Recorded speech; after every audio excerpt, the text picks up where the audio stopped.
2007년 4월 16일 버지니아 공대에서 한인 학생 이름 조승희 군이 총기로 학생 32명을 살해하고 또 17명 부상을 했던 사건을 여러분 기억하실 겁니다. 미주 전역이 이 한인 학생이었다라는 사실 때문에 참 큰 충격으로 기억이 됩니다. 전문가들의 분석을 보면 왜 이 학생이 좋은 대학 들어가서 또 공부도 꽤 잘했는데 왜 이러한 일들을 남을 살해하는 이런 일을 했을까? 근데 그분들의 결론은 이 학생이 소외감을 가졌다, 외로웠다였습니다. 소외감과 외로움. 그래서 영어로 he was a loner였다라는 거죠. 앤디 스탠리 목사님이 쓴 책 가운데 Character Speaks Louder Than Words라는 책이 있습니다. 성품은 말보다 더 크게 말한다라는 책입니다. 오늘 제 설교 제목이 그분의 타이틀이 너무 좋아서 제가 카피해 왔는데, 여러분 성공이라는 거 성취감이 마음을 사로잡는 경우가 많죠. 좋은 학력, 뛰어난 두뇌, 치열한 경쟁에서 살아남아 결국은 좋은 직장에 들어가고 소위 성공한 사람이 됩니다. 그런데 그만큼 공부하고 그만큼 성공하고 그만큼 내가 성취한 만큼 그 사람의 성품은 어느 정도일까? 라는 의문이 듭니다. 우리가 지금까지 살아오면서 내가 이루어놓은 성과에 비해 나의 성품은 어디에 와 있느냐라는 질문이죠. 성공한 만큼 그의 정직함이라든지, 성공한 만큼 그의 겸손함이라든지, 성공한 만큼 그의 신실함의 성숙도는 점수를 준다면 몇 점을 줄 수 있을까? 여러분 스스로에게 내 성품에 점수를 준다면 몇 점을 줄 것 같으세요? 오늘 목장 모임에서 한번 나눠보세요. 몇 점 줄 것 같아? 한번 물어보세요. 조금 우리 자신을 알아야 된다라는 것이 필요합니다. 소크라테스가 내 자신을 알아라. 한참 학교 다닐 때 그걸 이렇게 좀 너무 이렇게 비하해서 얘기했잖아요. 네 뭘 알아라? 꼬라지를 알아라. 친구들한테 그랬어요. 그래서 니콜라스 그랬어요. 니콜라스. 미국에 오니까 그게 니콜라스라고요. 농담입니다. 여러분 오늘날 리더십에서 리더의 학벌과 스펙은 좋은데 어느 정상에 올라가면 얼마 가지 못해서 그 정상에서 떨어지는 경우가 우연이 아니라는 겁니다. 그러면서 앤디 스탠리는 사람의 진정한 영향력은 그가 하는 말이 아니라 삶으로 보여주는 인격과 행동에서 나온다 말합니다. 그러니까 한 개인이나 한 가정에서 시작해서 교육 시스템을 지나 사회에 진출하는 그 과정을 지켜보면서 이 땅에서 자라는 여러분 우리의 자녀들을 위해서 그럼 우리가 해줄 수 있는 게 무엇일까? 공부 뒷바라지 해요. 건강 뒷바라지 해요. 학교 갔다 와서 애프터스쿨 프로그램 해요. 다 우리 하는데 정작 우리가 그들에게 해줄 수 있는 것을 해야 하는데 하지 못하는 경우가 참 많았다라는 거죠. 아까 얘기했던 그 조승희 학생이 우리 교포 학생이었기 때문에 우리 한인들에게 큰 충격이었다고 말씀드렸잖아요. 근데 그 학생이 왜 저랬을까 이랬을까 여러분 그 말하기 전에 그 영혼이 불쌍하고 안타까울 뿐이라는 거예요. 그는 예수님을 믿었을까? 하나님을 알았을까? 오늘 여러분의 자녀는 어디 있습니까? 오늘 여러분의 기도가 그들을 살릴 수 있다는 걸 믿으십니까? 예수 그리스도가 유일한 구원자이심을 믿으세요? 제대로 믿는 한 사람을 통해 주님은 그 의인이 있을 때 하나님은 구원하시겠다고 약속하셨고 그 한 사람을 통하여 하나님의 뜻이 이루어진다고 우리에게 말씀하셨습니다. 이걸 믿는다면 그럼 이러한 일을 막기 위해 앞으로 그냥 성공과 성취를 향하여 쫓아가는 인생이 아니라 내가 그만큼 쫓아가는 만큼 여러분 내 성품이 정말 우리가 말하는 것만큼 더 커야 될 텐데 거기에 우리가 좀 관심을 가져야 되지 않겠는가? 저는 이 세상에서 어떤 방법, 어떤 전략을 아무리 과학적으로 얘기한다 할지라도 가장 중요한 건 전략은 바로 사람이라고 말씀드리고 싶어요. 사람이에요, 사람. 거기에 누가 있었느냐라는 거죠. 그 교회에 누가 다녔지? 그 회사에 그 사람이 있었나? 그 분쟁 가운데 그 사람이 있었나 없었나를 생각해 볼 필요가 있다라는 거예요.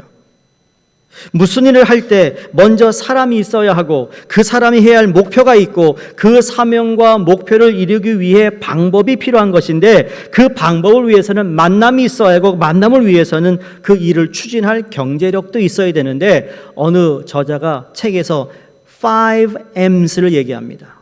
첫 번째는 사람, 두 번째로는 미션, 세 번째로는 method, 네 번째로 그 다음에 미팅과 마지막이 money예요.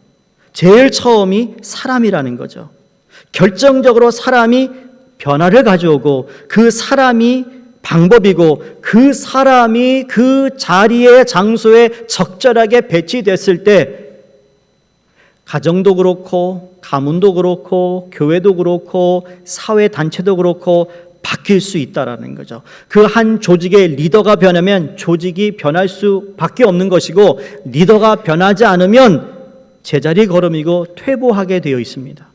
자, 사도행전은 성령으로 변화되고 거듭난 사람들의 이야기로 말씀드렸습니다. 사도행전은 사도들의 행진이면서 성령의 행진이고 그러나 성령 받은 사람들의 이야기로 말씀드렸습니다.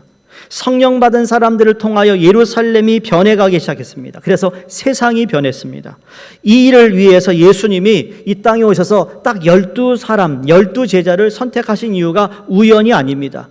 예수님을 따라다니는 그 수백 명, 수천 명의 사람을 대상으로 야 이제 우리가 구테타를 일으켜가지고 예루살렘을 장악하고 너희들에게 한몫 줄게 이러지 않았어요. 그건 세상 사람들의 방법이었어요. 근데 예수님은 3년 동안 하신 것은 정말 볼일 없는 세상 사람들이 알아주지 않는 그 사람들을 모아다가 그들을 통하여 예수님의 방법, 예수님의 나라, 예수님의 말씀을 통하여 여러분 희한하게 세상이 변화되기 시작했어요. 물론 예수님을 팔아넘긴 제자도 있었지만 그러나 그 제자가 11명이 됐을 때 다시 12번째 마띠아를 뽑고 난 후에 마가다락방 오순절날 성령을 다 체험하게 되었고 그들이 변화되어 점점 지금 사도행전을 읽고 있는 예루살렘 중심으로 온 유대가 발칵 뒤집히기 시작하고 있는 겁니다. 그래서 그 변화가 12명 있는데 120명으로 배식미에서 3,000명으로 3,000명에서 5,000명으로 그리고 수많은 무리들이 변합니다. 결국 사람이었습니다. 결국 어떤 사람들이 있느냐가 그 한 교회가 어떤 교회로 되느냐를 결정합니다. 사람들이 무슨 생각하고 어떤 은혜와 체험을 했느냐는 것이 그 교회를 결정하는 중요한 요소가 된다는 것이죠.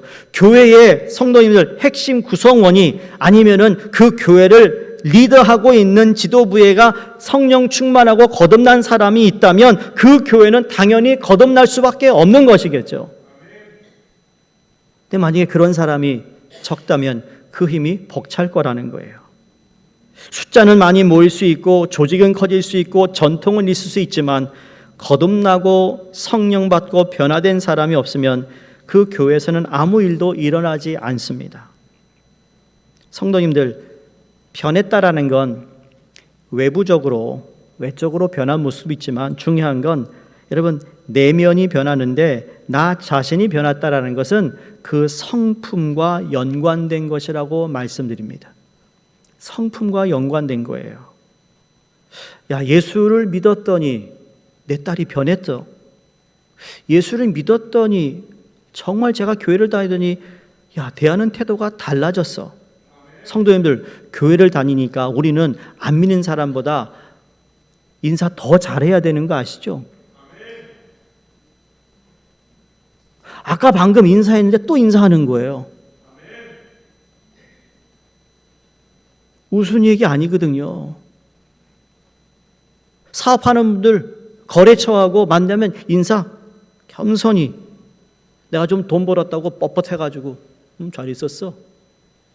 밥맛 없어 그러면. 더 인사 잘해야 돼요. 안 그런가요? 인사 잘해가지고 욕먹는 사람 없습니다.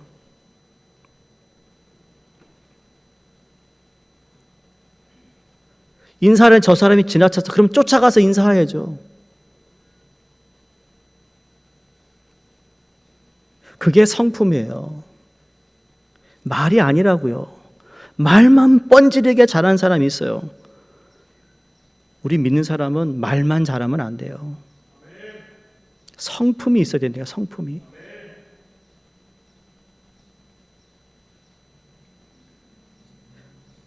예수님을 잘 믿는지 잘 안 믿는지, 여러분 세상 사람이지 않아요? 내가 예수 믿는 사람인지 안 믿는 사람인지. 코스코에서 여러분 음식을 이만큼 샀어. 카트에 넣어가지고 신이 났어. 이야, 신상품 나와 집에 가서 먹어봐야지 이러고 있는데 말이죠. 누가 그럴수록 캐시어한테 더 상냥하게 Hello, how are you? It's been a long day. 여러분, It's been a long day. Are you okay? 그러면 다 마음이 녹아집니다. 아세요? 캐시어한 분들이. 저 사람 왜 이렇게 투닥투닥거리지? 왜 이렇게 그냥 신경질자? 그러면 그 사람한테 그 사람 마음을 녹이는 건 딱 한 가지예요. It's been a tough day today, huh? 그러면 그러면 마음이 바뀌어요.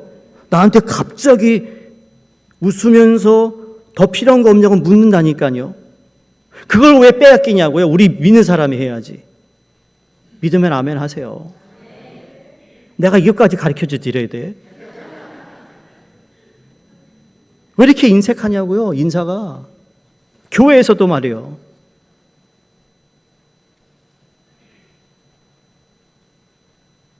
예수 잘 믿는 사람 성품은 이런 겁니다. 그 사람은 있으면 마음이 편해요. 그냥 편한 거예요. 해주는 것도 없는데 편해. 그 옆에 있으면 감동이 돼요. 그 사람 옆에 가서 그냥 쿡쿡 찔르면요, 그냥 씩 웃고 말아요. 여러분 옆에 한번 꾹 찔러보세요. 어떻게 반응하나. 오늘 6장에 나오는 사건은요, 이제 스데반에 대한 이야기인데, 이 스데반이 예수님을 닮았다라고, 천사와 같은 얼굴이라는 그러한, 정말 성경에서 이러한 대목이 나오지 않는데 스데반의 얼굴을 보니까 천사와 같다 그랬습니다. 이건 뭔가 하면 정말 예수님을 닮은 사람이구나라는 것을 알 수 있습니다. 스데반을 소개하고 있는 여러분, 스데반의 소개는 지난주에 구제에 대한 문제가 생겼을 때 어떻게 해결했죠? 7사람을 선출하는데 성령 충만, 지혜 충만, 사람들의 칭찬받는 7명을 선출했습니다. 그리고 스데반을 소개하는데 이 구제 사역을 기재한 누가의 목적은 뭐였냐면, 이 스데반을 소개하기 위해서 구제라는 문제점이 있어서 교회 안에 구제 사역의 문제점을 가지고 어떻게 해결을 했는데, 그 중에 스데반이 정말 귀한 사람이라는 것을 이야기하기 위해 구제 사역의 문제점을 6장에서 기록한 거예요. 어떻게 보면 5장에서 그냥 7장으로 넘어가면 갑자기 스데반이 나타나니 스데반이 도대체 누구야? 라고 묻기 때문에 스데반을 소개하기 위한 준비 작업이 구제 사역으로 인한 교회 내부의 갈등을 이야기하고, 그 갈등을 잘 이겨낸 스데반을 우리에게 이야기하고 있습니다. 스데반은 예수님을 닮은 사람, 예수님의 성품을 가진 사람, 작은 예수였다고 소개합니다. 스데반은 수천 명이 모인 예루살렘 교회 구제 사역을 책임졌던 사람 중에 한 사람이었다는 사실, 그 예수님의 성품을 닮은 사람이라는 것을 우리가 알 수 있는데, 그러면 여러분 이 스데반이 나중에 7장에도 이어져요. 7장에 보면 이 7장에서 돌로 스데반을 쳐 죽이는 그러한 대목이 나오는데, 그때 돌을 맞으면서 스데반이 뭐라 그런지 아세요? 7장에서 주여 내 영혼을 받아주세요. 그러나 저들의 죄를 저에게 돌리지 마세요.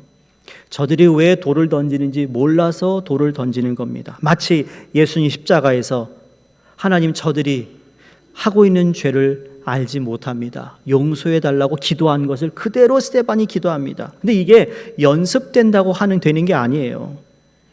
나도 죽을 때 멋있는 말 한마디 남겨야지, 그런 분 계세요? 내 비석에다가 뭘 남길 것인지. 근데 연습해서 되는 게 아니에요. 일부 때도 말씀드렸지만 여러분 뭐 서울말 있고 지방말 있잖아요. 과거에 지방에 있던 분이 서울에 이제 대학에 입학해가지고 딱 서울에 왔는데 저희 아버지 얘기예요. 아버지. 저희 아버지가 마산 분인데 와가지고 서울에 올라가는데 서울말을 써야 되니까 사투리 말을 쓰면 안 되니까 생각하고 또 생각해서 구멍가게 가가지고 뭘 달라고 그러는데 못 알아듣는데래요.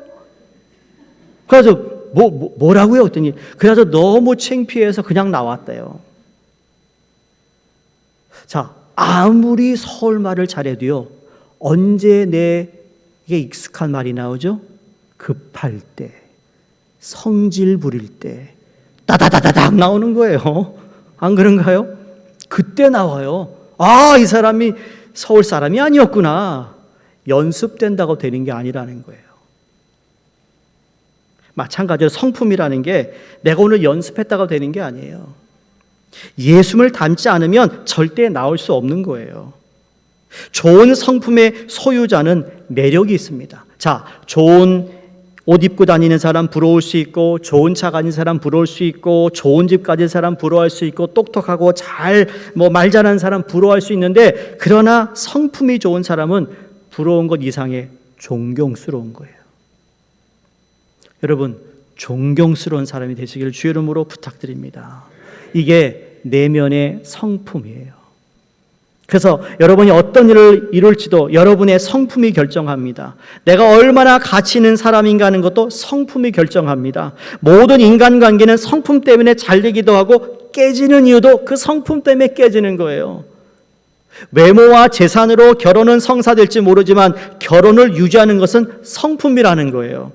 행복한 삶은 성품으로 결정되는 거예요. 하나님 주신 생식 기능으로 자녀를 낳을 수 있지만 자녀와 관계를 맺고 대화할 수 있는 능력은 성품으로 결정된다니까요. 그게 예수님을 닮았던 스데반, 그 성품이 바로 예수님을 닮았던 거예요. 기억하세요? 지난주 6장 5절에서는 7명이 성령 충만했고 지혜가 충만했고 사람들에게 칭찬받은 사람인데, 오늘은 다시 소개하면서 스데반에 대해서 이렇게 조명을 하고 있어요. 은혜와 권능이 충만하다 그랬어요. 은혜와 권능이 충만하다. 여러분, 이 충만하다는 말은 가득하다라는 말이 아니라 그걸 넘어서서 가득 차서 흘러 넘친다는 의미입니다. 은혜가 늘 흘러 넘치는 거예요. 그러니까 그 사람 옆에 있으면 너무 편한 거예요. 그 사람 옆에 있으면은 가시가 없는 거예요. 그냥 둥글둥글한 거죠. 잘 받아주고 잘 들어주고, 그리고 먹고 헤어지면 아, 그 사람이 참 좋은 사람이라고 생각되는데 먹으면서 저 가시 같은 얘기하면 그 먹고 나서 저 사람 다시는 안 와. 왜? 먹은 거 다 튀어나오니까. 그게 은혜가 충만했어요. 믿음이 충만한 것도 그런 거예요. 여러분, 성령의 충만함도 같은 겁니다. 흘러 넘치는 겁니다. 저는 예배를 통하여 여러분의 가슴이 하나님의 은혜와 사랑으로 흘러 넘치기를 주의 이름으로 축원합니다. 흘러 넘쳐서 옆에 있는 사람이 느낄 수 있어야 돼요.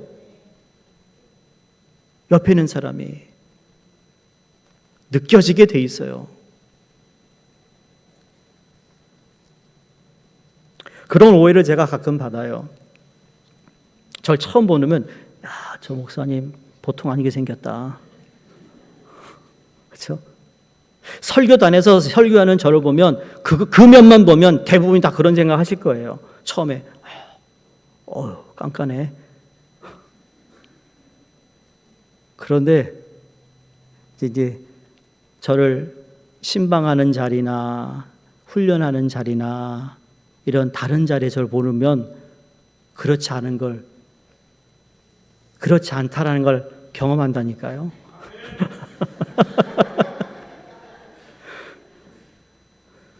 들어서 제가 전하는 거예요. 내가 내 얘기 하겠냐고요. 네. 제 얘기 하려는 게 아니에요. 저도 하나님의 은혜를 사모하고 사랑의 말을 전하기 원하고 정말 어떻게 하면 따뜻하게 우리 성도들을 대할까라는 마음으로 다가가죠.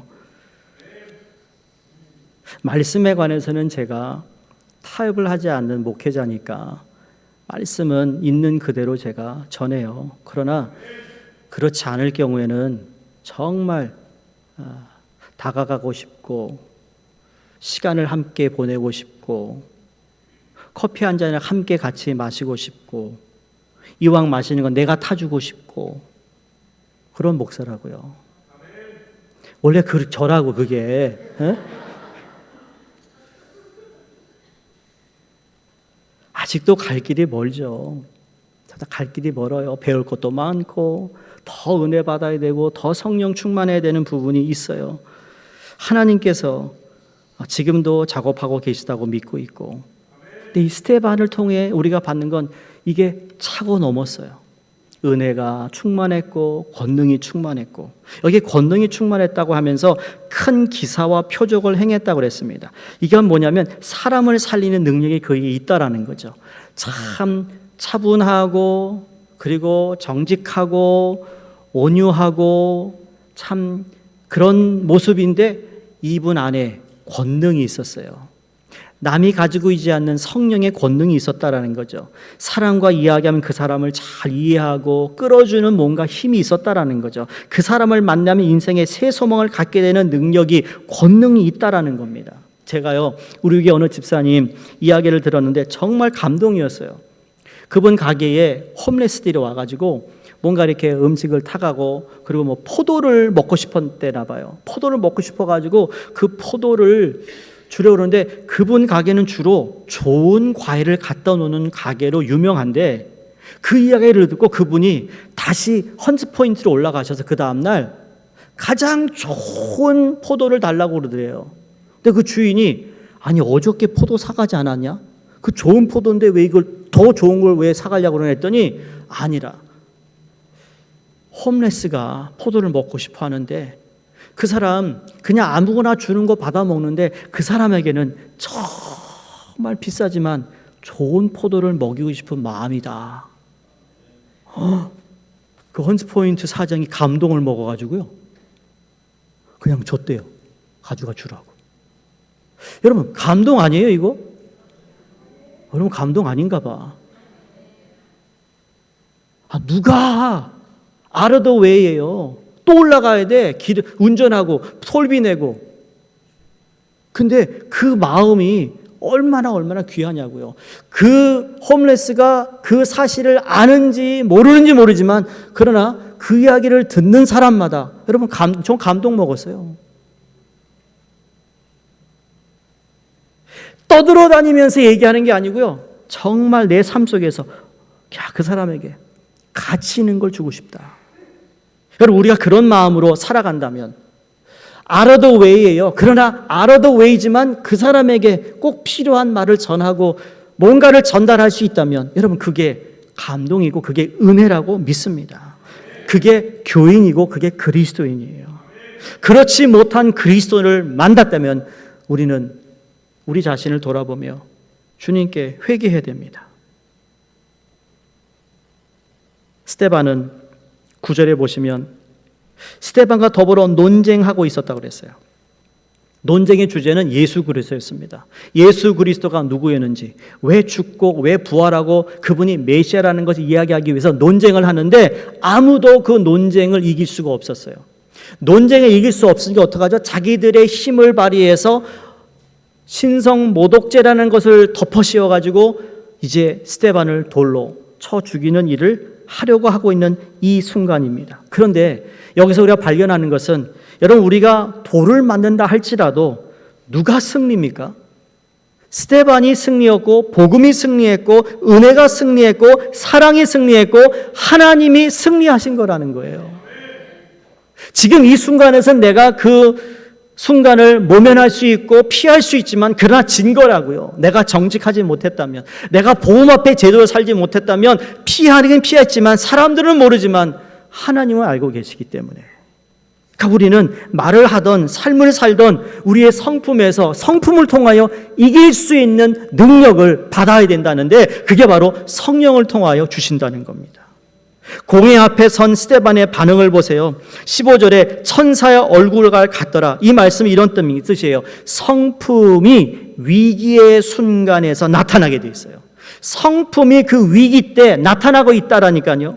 왜? 그것은 내면의 반응이기 때문에 부당한 대우를 받을 때 억울한 고통 속에 어떻게 반응하는가, 그때 그 사람의 진실된 모습을 보게 되기 때문에 인종차별 받는 것 같고 부당하다고 느껴지는 것 같고 너무하다 생각될 때 내가 화를 내며 기리기리 뛰면 그런 다른 사람과 똑같은 사람이 되지만, 그러나 그럴 때 내 성품이 예수 그리스도를 닮으려는 노력과 성령의 충만과 은혜의 충만함으로 여러분 그때 내 마음이 보여지고 그 사람을 감동시킬 수 있는 은혜의 자리가 된다는 겁니다.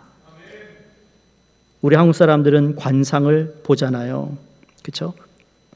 첫인상, 첫 보니까 저 사람 얼굴, 눈이 저렇게 찢어진 거 보니까 조금, 이마를 보니까 아유 답답한 것 같네, 뭐 이렇게들 관상을 본다는 거죠. 근데 예수 믿으면 그 관상과 상관없이 우리는 삶을 살아간다는 거 아세요?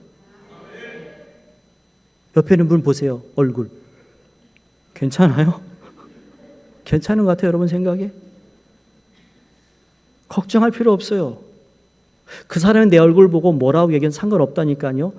내 안에 예수 그리스도가 있고 성령이 계시면 이 얼굴과 전혀 다른 삶을 살 수 있다라는 거예요. 이게 성령의 권능인 것이죠.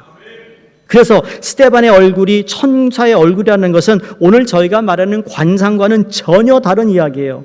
관상은 외적인 성태나 운명의 해석을 다룬다면 스데반의 얼굴이 천사와 얼굴 같다라는 건 그의 내적인 영적 상태와 은혜를 다룬다는 면에서 근본적으로 다른 것이에요. 가정에서 아내의 얼굴, 남편의 얼굴은 자기 성품의 반사체라는 거 아시죠? 남편들은 아내의 얼굴에 책임질 수 있어야 하고 아내 또한 남편의 얼굴에 책임질 수 있어야 합니다. 왜냐하면 그것이 바로 자신의 얼굴이기 때문에 그렇습니다.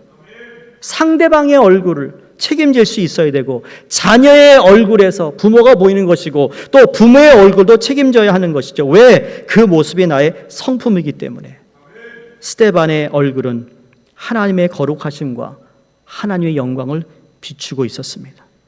예수 그리스도의 성품을 닮은 사람이 까닭에 어떤 상황에서도 예수 그리스도가 보였던 것입니다. 우리도 그렇게 살아야 되지 않을까요? 이 세상에서 환난도 많고 고난도 많고 힘든 일도 많고 억울한 일을 만난 것도 한두 번이 아닌데 그런 상황 속에서 세상을 두려워하지 않고 하나님께 소망을 두며 땅을 밟고 살지만 하늘을 사는 사람의 모습으로 우리 모두가 살아야 되지 않겠습니까? 그렇기 위해서는 여러분 노력해서 되는 게 아닙니다. 오늘 이 아침 여러분 기도 말씀을 마치면서 이게 노력해서 되는데 얼마나 좋겠어요. 노력했는데 안 됐잖아요. 노력했는데 얼마나 많이 실패했어요. 그래서 더더욱 우리는 하나님, here I am, 내가 여기 왔습니다. 내가 노력하지만 안 되네요. 주님이 나를 도와주셔야 되겠습니다. 성령님 내 안에 오셔서 나를 충만케 해주시면 변할 줄로 믿습니다.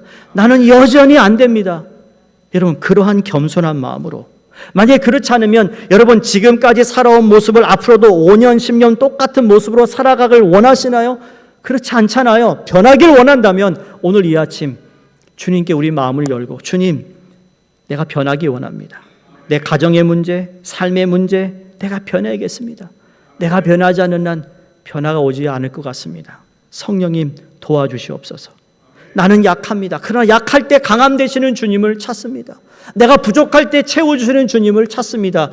그 은혜와 성령의 충만함을 허락해 주시옵소서. 그래서 내가 말하는 것보다 내 성품이 더 큰 말을 하고 있다는 것을 우리 삶으로 보여지기를 주 이름으로 축원드립니다.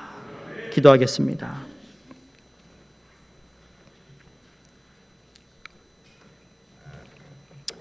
여러분이 지난 여러 차례 나의 성격, 나의 모난 점을 내가 노력해서 바꿔보려고 얼마나 많은 생각을 하셨겠어요. 어떤 사건이나 일을 터졌을 때 내 실수였고 내 잘못인 걸 후회하지만 다시는 안 그렇다 그렇게 다짐하면서도 또 그 일을 번복하는 우리의 연약한 모습입니다. 오늘 이 시간 하나님께 하나님 다시 한번 주님께 나옵니다. 성령님 은혜로 충만케 하시고 성령으로 충만케 해주시고 권능을 덧입혀 주시옵소서. 그런 마음으로 우리 함께 한 1분간 기도합니다. 하나님 나를 받아 주시옵소서. 성령님 나를 받아 주시옵소서. 현재 상황 속에서 하나님 더 이상 견딜 수가 없네요. 성령께서 나를 견디게 하실 줄로 믿습니다. 하나님 그 사람보다 더 이상 올바른 관계를 맺어갈 수 없는데 주님은 하실 줄 믿습니다. 성령님 이 문제를 바르게 풀 수 없는데 주님은 하실 수 있음을 믿습니다. 우리를 받아주시고 성령님 인도해 주시고 역사하여 주시옵소서. 하나님, 내가 약할 때 하나님은 강함을 주시는 분을 믿습니다. 현재 상황 속에 더 이상 견딜 수가 없는데 나를 견디게 하시는 분이 성령님을 믿습니다. 하나님, 내 삶의 여러 가지 어려운 문제들 풀 수 없습니다. 그러나 주님은 하실 수 있음을 믿습니다. 나는 할 수 없지만 주님은 할 수 있음을 고백하는 저희 모두에게 은혜를 내려주시고 하나님 오늘도 은혜와 권능으로 체험받고 나가는 저희 모두가 되게 하여 주시옵소서. 예수님 이름으로 기도드리옵나이다. 아멘.